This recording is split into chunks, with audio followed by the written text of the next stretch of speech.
students, I welcome you all to the class of SGOI. So today we'll be starting chapter number 10, that is direct and inverse variations. And for that we are required to understand what is direct variation and what is inverse variation. So direct variation is the variation between the two things or more than two things, where if the first thing is increasing then the second should also increase. Direct variation का मतलब होता है कि अगर एक चीज increase हो रही है तो उस पर डिपेंड होने वाली दूसरी चीज भी इंक्रीज होनी चाहिए, then we can say that the variation is direct variation. और अगर if the first thing is increasing and the second thing is decreasing, मतलब अगर पहली चीज इंक्रीज हो रही है और दूसरी डिक्रीज हो रही है, then we can clearly say that this is inverse variation. Direct variation का एग्जांपल है if you want to buy some product, है ना, तो अगर आपको if you want to buy 1 kg of sugar and the price is 40 rupees, then if you want to buy 2 kg of sugar तो आपको 80 rupees देना पड़ेगा. That means if you are increasing the quantity of sugar then you are required to pay more for it, है ना. तो इसके बीच में जो रिलेशन है दैट इज डायरेक्ट रिलेशन, और इसी को बोलते हैं हम लोग डायरेक्ट वेरिएशन. ठीक है, क्योंकि एक चीज को इंक्रीज करने में दूसरी चीज भी इंक्रीज हो रही है. Now example for inverse variation could be if two men can complete a work in suppose 5 days, है ना, वर्क है, you have to construct a tunnel. ठीक है, एक टनल कंस्ट्रक्ट करना है और दो लोग उस टनल को 5 days में बना देते हैं. और अगर हम बोले कि आप 10 लोग बनाएंगे टनल को तो हमें टाइम और नॉर्मल सी बात है कि कम लगेगा. So from here we can say that कि जब भी बात आती है टाइम एंड वर्क की, वहां पे जो रिलेशन होता है वो इनवर्स रिलेशन होता है, which is considered to be as inverse variation. Okay, so these are the two variations which we will be dealing in this chapter. So now let's start with exercise 10a, and we will be using very simple kind of methods to solve these questions. Now question number 1 is saying if the cost of 40 toys is 1024 rupees, cost of 40 toys is given, that is 1024 rupees. ठीक है, these are toys and this is cost. Okay, and then it is saying that you have to find the cost of 1 dozen toys. You know that 1 dozen means 7 toys का cost आपको find करना है. Let's suppose कि वो जो cost है वो x rupees है. ठीक है, so हम क्या करेंगे यहाँ पे proportion method पे use करेंगे. तो first of all हम लिख देंगे cost 1 ratio cost 2 is equal to toy 1 ratio toy 2. क्या now cost for 40 toys is 1024, तो कॉस्ट 1 के करस्पॉन्डिंग टॉय 1 कितना है 40 है, we will be writing 40 here. Now cost 2 आपको फाइंड करनी है तो x लिखेंगे, और x के करस्पॉन्डिंग जो टॉयज हैं दे आर 7, तो ratio 7. Now you have to apply the same process, that is product of mean should be equal to product of extreme. These are the mean positions and these are the extreme positions you have already learned in the chapter ratio and proportion. So this will give us 40x is equal to 1024 multiplied by 7. Now to get the value of x we will be shifting this 40 to right hand side, so this will give us 1024 multiplied by 7 upon 40.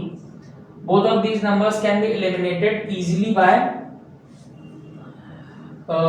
4. ठीक है, so this will get us 10 and this will give us we can say 4 2s are 8, 2 and 2 22, 4 5s are 20 and 4 6s are 24, 256.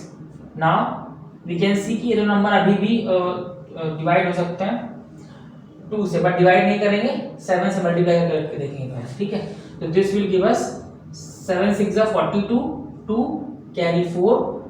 now 7 5 is 35 plus 4 39 carry 3, and 7 2s are 14 plus 3 17, that is 1792 and upon 10. ठीक है, something is got wrong.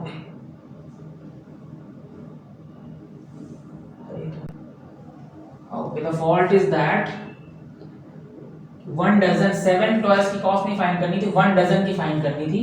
we know that 1 dozen is equal to 12 toys, है ना, तो यहाँ पर 12 हो जाएगा. यहाँ पे 12 आएगा तो यहाँ पे भी इट विल बी 12, और यहाँ पे भी 12.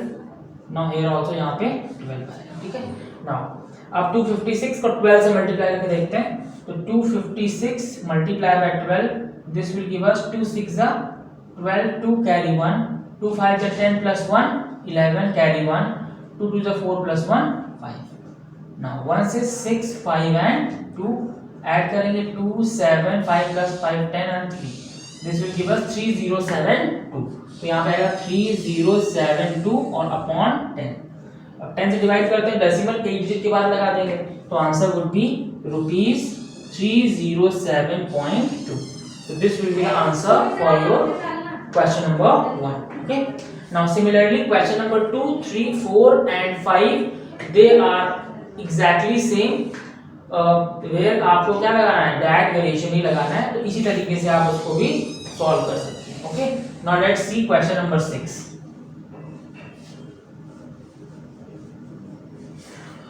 Now question number 6 is saying if a car covers 56.7 kilometers in 4.5 liters of petrol. It is saying there is a car which requires 4.5 liters of petrol to cover 56.7 kilometers. So here we can write kilometers, यहाँ पे लिख सकते हैं petrol. Okay. How much kilometer? 56.7 kilometre. 56.7 kilometres. Petrol कितना चाहिए 4.5 liters of petrol is required. Now it is saying that how many kilometers it will cover in 26 liter of petrol. अब distance find करनी है 26 लीटर पेट्रोल में जितना वो cover करेगी. ठीक है. यहाँ पे भी डायरेक्ट वेरिएशन वाई बिकॉज अगर आप ज्यादा पेट्रोल यूज करोगे तो डिस्टेंस ज्यादा कवर होगी. Therefore the relation is direct relation. तो यहाँ पे आप कर सकते हो distance 1 ratio distance 2 should be equal to petrol 1 ratio petrol 2. ठीक है. डिस्टेंस 1 इज 56.7 और इसके करस्पॉन्डिंग पेट्रोल कितना यूज हो रहा है 4.5. नाउ डिस्टेंस 2 आपको कैलकुलेट करनी है दैट इज x और इसके करस्पॉन्डिंग पेट्रोल कितना आप दे रहे हो 26 litres of petrol is used. Again आप product of mean is equal to product of extreme use करेंगे. So this will give us 4.5x is equal to 56.7 multiplied by 26. Now to get the value of x, we will be writing 56.7 into 26 upon 4.5. Same position पे decimal है मतलब एक digit के बाद decimal से decimal remove कर सकते हैं easily. Okay. Now let's see दोनों किससे डिवाइड होते हैं. 7 plus 6 13 13 plus 5 18. 9 से डिवाइड होंगे बिकॉज यहाँ पे सम 9 आ रहा है और यहाँ पे 18 आ रहा है मतलब 9 से divide. This will 9 5 is 45. This will be 9 6 is 54 and 9 3 is 27. Okay. So this will give us 63 from here, 26 from here and 5 in the denominator. अब 5 से कुछ भी डिवाइड नहीं होगा तो एक ही ऑप्शन है दोनों को मल्टीप्लाई करके उसके बाद 5 से डिवाइड किया जाए. So this will give us 63 multiplied by 26. 6 3 is 18, 8 carry 1, 6 is 36 plus 1 37, 2 3 is 6 and 2 6 is 12. When we add this we will get 8, 7 plus 6 13, 3 carry 1, 3 plus 2 5 plus 1 6 and this one 1638. So this will be equal to 1638 upon 5. अब 5 से divide करेंगे 5 1 is 5, 5 3 is 15, 1 and 3 13, 5 2 is 10, 3 remainder 3 and 8 38, 5 7 is 35. Now 3 is the again remainder decimal लगाएंगे 30 आएगा 5 6 is 30. So from here we can say that in 26 liters of petrol the car will travel 327.6 kilometers. Okay. So this is the answer for your question number 6. Similarly question number 7 is saying 15 men can do a piece of work in 36 hours. How many men will be required to finish the work in 20 hours? So this question is of indirect variation. How? Now I will be telling that कि ये indirect variation कैसे है. Okay. Question number 7. A piece of work has to be done. 15 men are allotted to do that work and they are taking 36 hours. ठीक है 15 लोग 36 hours में complete कर रहे हैं. The question is saying 20 hours में complete करने के लिए कितने लोग चाहिए होंगे. तो ऑफ कोर्स अगर हमको टाइम कम यूज करना है तो लोग इंक्रीज करने पड़ेंगे. इसीलिए एक ऐसा रिलेशन है दिस इज इनवर्स रिलेशन. ठीक है. नाउ यहाँ पे आप लिख दो men और यहाँ पे आप लिख दो hours. ठीक है. Now question is saying 15 men complete the work in 36 hours Now it is saying how many men will be required, x men to complete the work in 20 hours. ठीक है, या तो आप प्रोपोर्शन को उल्टा करके लिख सकते हो, या तो अगर यहाँ पे इनवर्स वेरिएशन होता है तो आप सीधे क्रॉस मल्टीप्लाई सामने सामने वालों का टर्म्स को मल्टीप्लाई कर देते हो. ठीक है, नहीं समझ में आ रहा तो हम लोग प्रोपोर्शन से ही करते हैं. men 1 ratio men 2 should be equal to, क्योंकि इनवर्स वेरिएशन है तो men 1 के कॉरेस्पॉन्डिंग आर्ट्स 1 नहीं लिखेंगे हम लोग, आर्ट्स 2 को पहले लिखेंगे और आर्ट्स 1 को बाद में, क्योंकि रिलेशन कैसा है, इनवर्स रिलेशन है. यहां से लिख देंगे h2 रेशियो h1. ओके, अभी तक जब डायरेक्ट रिलेशन था तो हम लोग 1 का पहले लिखते थे और 2 को बाद में, लेकिन यहाँ पे इनवर्स वेरिएशन इसीलिए 2 को पहले और 1 को बाद में लिखेंगे. men 1 are 15 ratio men 2 are x. now h2 is 20 and h1 is 36. again you have to do what, product of mean should be equal to product of extreme. so this will give us 20x is equal to 15 multiplied by 36. now x will be equal to 15 multiplied by 36 upon 20. now 5 3 is 15, 5 4 is 20, 4 1 is 4, 4 9 is 36. x will be equal to 27.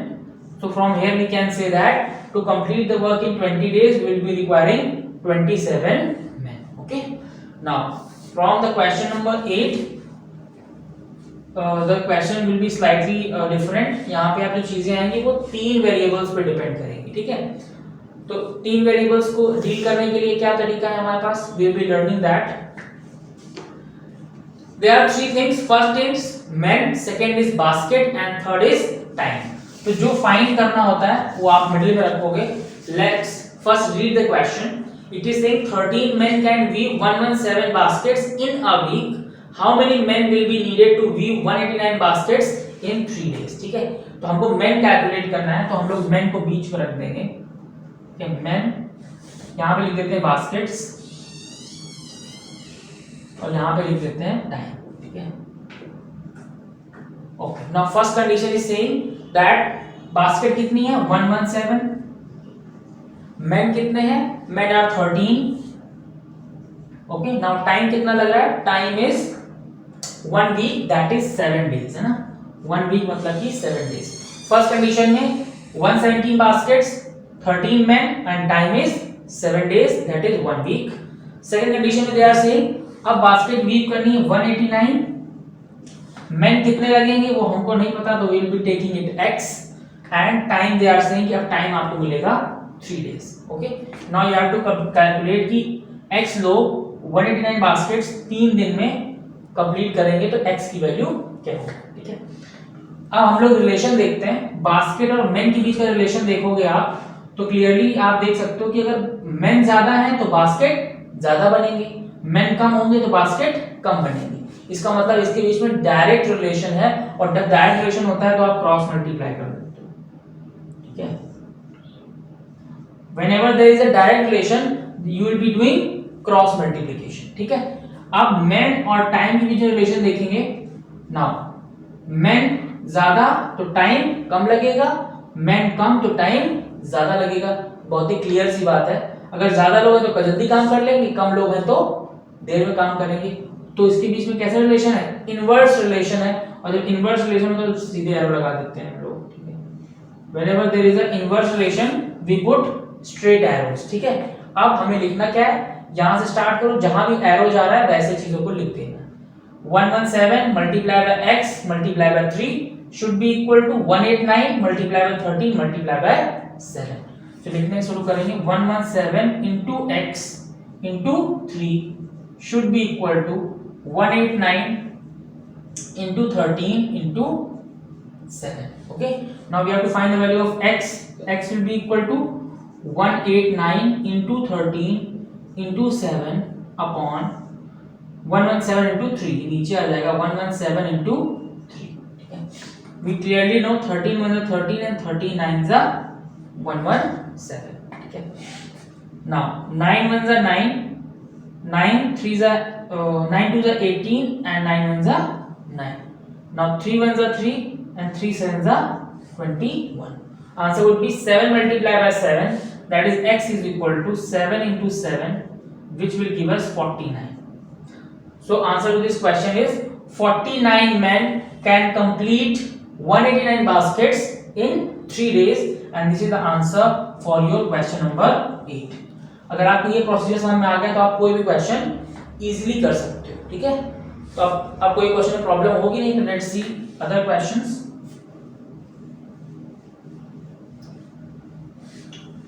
Now question number 9 is saying, ये अपने आप से करोगे ना, question number 1 2 3 की जैसा ही है, तो क्वेश्चन 9 अपने आप से कर लेना। Now let's see question number 10, है ना, क्योंकि यहाँ पे 3 वेरिएबल्स हैं, जहाँ पे 3 वेरिएबल्स होंगे वो हम देखेंगे। Question number 10 is saying in a zoo 28 parrots consume 7420 grams of nuts in a day. If 8 parrots are sent to another zoo, what quantity of nuts will be required in a day? अब देखो, आप पहले भी day की बात, तो एक दिन की बात हो रही है, बाद में भी एक दिन की बात हो रही है, इसका मतलब कि डेज का कोई भी इंपैक्ट नहीं है, ठीक है। डेज का कोई इंपैक्ट नहीं है तो क्लियरली आप पहले की तरह ही इसको सॉल्व कर सकते हैं। आप पहले लिख सकते हो पैरेट 1 रेशियो, चलो पहले वैसे लिखते हैं, पैरेट कितने हैं पहले, देयर आर पैरेट्स 28 पैरेट्स, और ग्रेन कितना खाते हैं वो, they are eating 7420 grams of grain, 7240 grams. जो 28 पैरेट्स हैं वो 7240 ग्राम्स ऑफ ग्रेन कंज्यूम करते हैं, ठीक है। 7420 है, 7420। Now the question is saying, अगर 8 पैरेट्स को दूसरे जू में भेज दिया गया तो पहले 28 थे, 8 सब्ट्रैक्ट हो जाएंगे, अब कितने बचे, 20 पैरेट्स बचे। नाउ क्वेश्चन इज सेइंग, अब ये पैरेट्स कितना ग्रेन कंज्यूम करेंगे, लेट्स सपोज कि x ग्रेन कंज्यूम करेंगे। अब हम बात करेंगे रिलेशन कैसा है। रिलेशन ऐसा है, पैरेट ज्यादा तो ग्रेन ज्यादा, पैरेट कम तो ग्रेन कम। इसका मतलब रिलेशन है डायरेक्ट रिलेशन, और डायरेक्ट रिलेशन में आप क्रॉस मल्टीप्लाई कर देते हो, तो हम लोग पहले प्रोपोर्शन की तरह कर चुके हैं, आप क्रॉस मल्टीप्लाई करके देखते हैं, ठीक है। जब ऐसा होता है तो आप डायरेक्ट रिलेशन में क्रॉस मल्टीप्लाई करते हो, आप चाहो तो प्रोपोर्शन से भी कर सकते हो ना। तो this will give us 28 multiply by x should be equal to 20 multiply by 7420। So we have to find the value of x. So x will be equal to 20 multiplied by 7420 upon 28. 4 से divide करेंगे, 4 5 से 20 and this will be 4 7 जा 28. Now 7 से divide करते हैं इसको, 7 7 6 जा 42 and 0, ठीक है, 1060, ठीक है।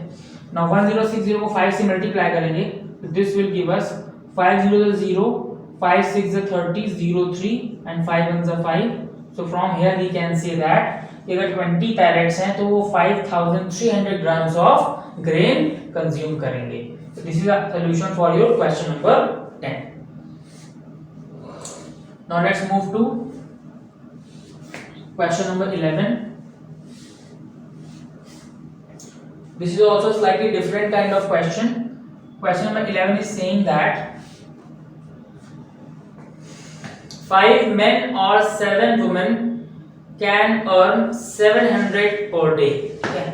5 men or 7 women. 5 men or 7 women earn करते हैं 700 rupees पर डे, ठीक है। अगर 5 मेन काम करेंगे तो भी 700 मिलेगा, 7 वुमेन काम करेंगे तो भी 700 ही मिलेगा, ठीक है। Now question is saying how much would 7 main and 11 women earn per day. Question is saying कि आपको फाइंड करना है कि 7 main and 11 women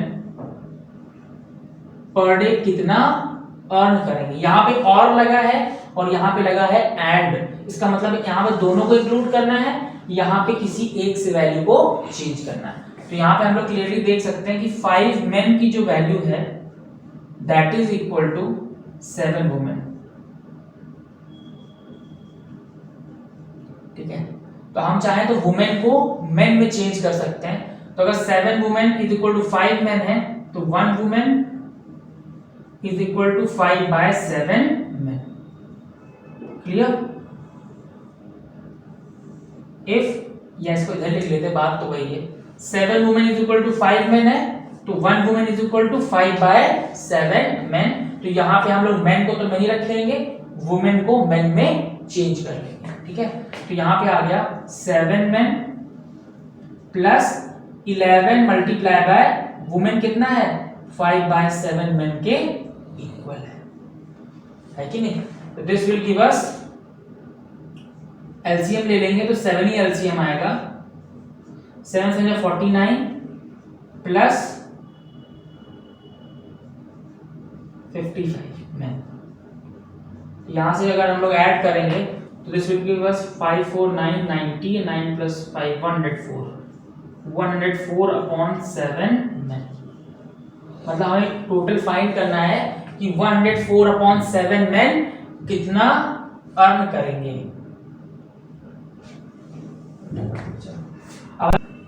So from here we can say that 7 men and 11 women को अगर completely change करें men में तो 104 upon 7 men के इक्वल आता है. हमें फाइंड करना है 104 upon 7 men एक दिन में कितना पैसा कमाएंगे. तो पहले हम यहाँ से निकाल लें कि 5 men एक दिन में कितना कमाएंगे, 700 रुपए. तो एक men, if 5 men can earn 700 rupees, then 1 man या 1 man will earn 700 upon 5 rupees. ठीक है, एक आदमी एक दिन में 700 upon 5 rupees अर्न करता है. हमें फाइंड करना है कि 104 men 104 upon 7 men कितना अर्न करेंगे. तो money earned bye 104 upon 7 men, that will be equal to 700 upon 5 multiplied by 104 upon 7. ठीक है, now 7 1 7, 700 just 700, 5 1 5, 5 2 10 and 20 का मल्टीप्लाई 104 से करेंगे तो this will give us 2080 rupees and this is the answer for this question. ठीक है, now similarly आप question number 12 13 14 और 15 कर सकते हैं, बिकॉज मैंने सारे टाइप्स आपको बता दिए. इन्हीं टाइप्स का यूज करके आप ये सारे पार्ट्स अपने आप से ट्राई करेंगे. तो this is all in today's class. We'll be starting new chapter in our next class. Thank you.